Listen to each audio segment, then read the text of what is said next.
Good day to all of you. How are you? Oh, by the way, I am Camille M. Katanyag. I am a teacher, a daughter, and a sister to my one and only brother. I am from Malitagtag, Batangas. I love reading stories for kids, and I am an active volunteer of the Aklat Tahanan Project since 2019. I believe that telling stories is the best way to widen someone's imagination and creativity. That is why Katha presents ang mga kwento ni Lolo Junno. Let me tell you who Lolo Junno is. Jose Espinelli Gamboa Jr., or better known as Joonee Gamboa, is a multi-awarded actor and director. He has been in theater, radio, television, and film for 65 years and up to present. I will not tell you the others because I know you are here to listen sa mga kwento ni Lolo Junno. The title of the story that Lolo Junno will read today is The Little Red Riding Hood. Are you familiar with that? I guess so. Did you know that this story was written by Lian Gunter, who is a mom, a website owner, and sometimes a poet? She was born in Saskatchewan, Canada on September 30, 1970. Her husband, 2 daughters, and multitude of pets provide most of the inspiration for just about everything she does. And of course, to make sure that the story will come into life, Emeline Capiral, the illustrator, is actually a psychology student by day and an artist at night. 2 of her greatest passions in life are drawing and reading.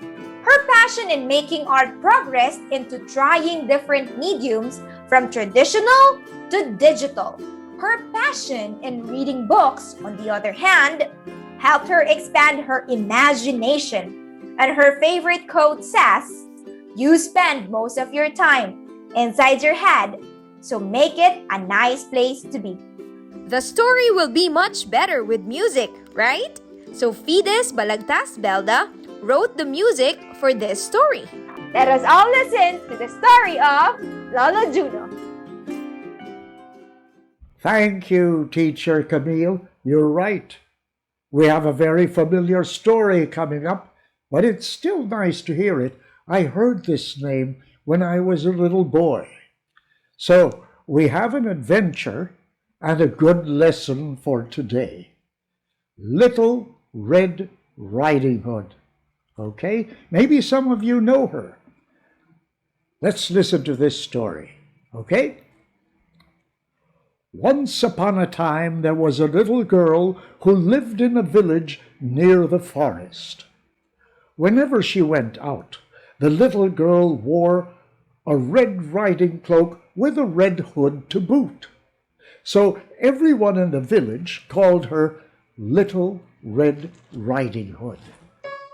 Now, one morning, Little Red Riding Hood asked her mother if she could go to visit her grandmother, as it had been a while since they'd seen each other.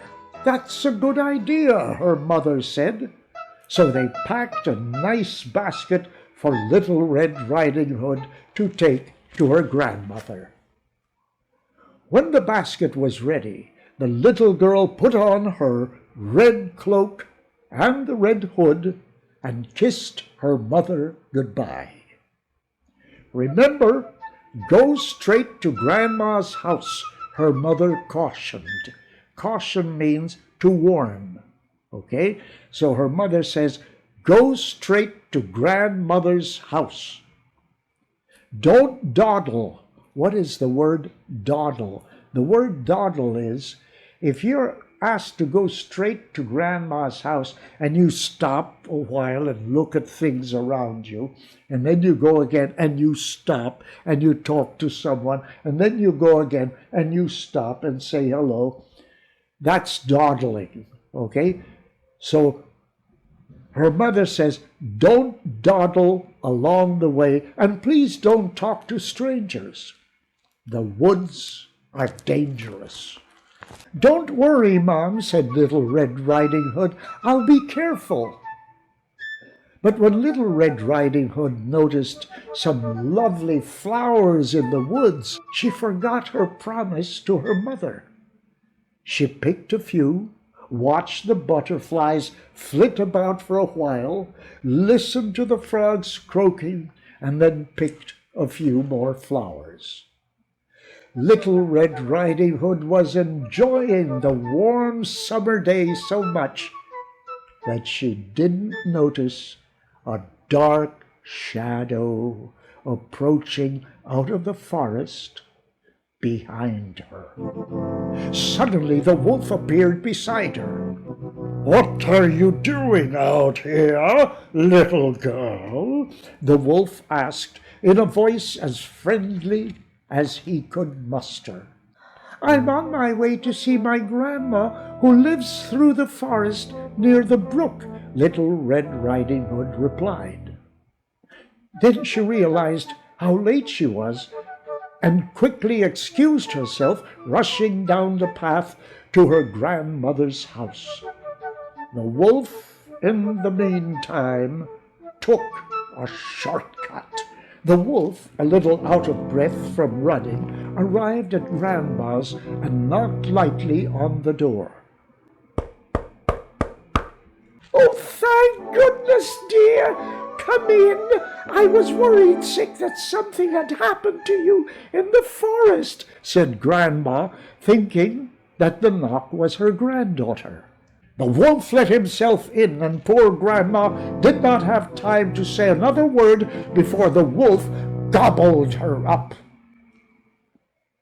The wolf, out of satisfaction, let out a satisfied burp, and then poked through Granny's wardrobe to find a nightgown that he liked. He added a frilly sleeping cap, and for good measure dabbed some of Granny's perfume behind his pointy ears. A few minutes later, Little Red Riding Hood knocked on the door. The wolf jumped into bed and pulled the covers over his nose. "Who is it?" called the wolf in a cackly voice. "It's me, Little Red Riding Hood." "Oh, how lovely! Do come in, my dear," croaked the wolf. When Little Red Riding Hood entered the little cottage, she could scarcely recognize her grandmother. "Grandmother, your voice sounds so odd. Is something the matter?" she said. "Oh, I just have a touch of a cold," squeaked the wolf, adding a cough at the end to prove her point. But Grandmother, what big ears you have," said Little Red Riding Hood as she edged closer to the bed. "The better to hear you, my dear," replied the wolf. But Grandmother, what big eyes you have," said Little Red Riding Hood. "The better to see you, my dear," replied the wolf. But Grandmother, what big teeth you have," said Little Red Riding Hood, her voice quivering now. "The better to eat you with, my dear," roared the wolf, and he leapt out of the bed and began to chase the little girl. Almost too late, Little Red Riding Hood realized that the person in the bed was not her grandmother, but a hungry wolf. She ran across the room and through the door, shouting, "Help, wolf!" as loudly as she could. A woodsman who was chopping logs nearby heard her cry and ran towards the cottage as fast as he could. He grabbed the wolf and made him spit out the poor grandmother, who was a bit frazzled by the whole experience, but still in one piece.